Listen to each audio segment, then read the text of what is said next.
இன்றைக்கி ஒரு வேலையாக திருநெல்வேலி போனோம். கரெக்டாக 10 மணிக்கு கிளம்பணும்னு சொல்லிட்டு பிளான் பண்ணோம். ஆனால் கிளம்பி போகிறதுக்கு 1 மணி ஆயிடுச்சு. சரி, நான் வந்த வேலையை முடிச்சிடலாம் அப்படின்னு பார்த்தா வந்த வேலையை முடிக்கிறதுக்கு 3 மணி ஆயிடுச்சு. சரின்னு ரொம்ப பசிக்க ஆரம்பிச்சிட்டுன்னு சாப்பிட போயாச்சு. நல்லா சாப்பிட்டுட்டு ஒரு குட்டி ஷாப்பிங் போகலாம் அப்படின்னு சொல்லிட்டு ரிலையன்ஸ் போயிருந்தோம். கொஞ்சம் சுற்றி பார்த்துட்டு அண்ட் தம்பிக்கு கொஞ்சம் திங்ஸ் வாங்கிட்டு கொஞ்ச நேரம் அங்கே டைம் ஸ்பெண்ட் பண்ணிவிட்டு அதுக்கப்புறம் கிளம்பியாச்சு.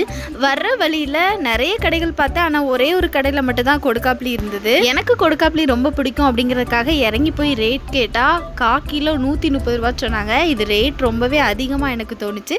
சரி, என்ன பண்ண அப்படின்னு சொல்லிட்டு வேற எங்கேயுமே கிடைக்கல, வாங்கியாச்சு. முந்திலாம் இது சும்மாவே கிடைக்கும். ஆனால் இப்போல்லாம் விலைக்கு வாங்குகிறோம், அதுவும் அதிகமான விலைக்கு. ஏன்னா இதில் மருத்துவ குணம் இருக்குன்னு சொல்றாங்க. நாங்க இதை கொடுக்காப்புளின்னு சொல்லுவோம். இதுக்கு உங்க ஊர்ல என்ன பேருன்னு கமெண்ட்ல சொல்லுங்க. அண்ட் இது யாருக்கெல்லாம் பிடிக்கும்னு சொல்லுங்க. ஈவினிங் கிளம்பியாச்சு. ரொம்ப நாளுக்கு அப்புறம் வெளியே போய் டைம் ஸ்பெண்ட் பண்ணது ரிலாக்ஸிங்கா இருந்தது. நெக்ஸ்ட் வீடியோல பாக்குறேன். பாய்.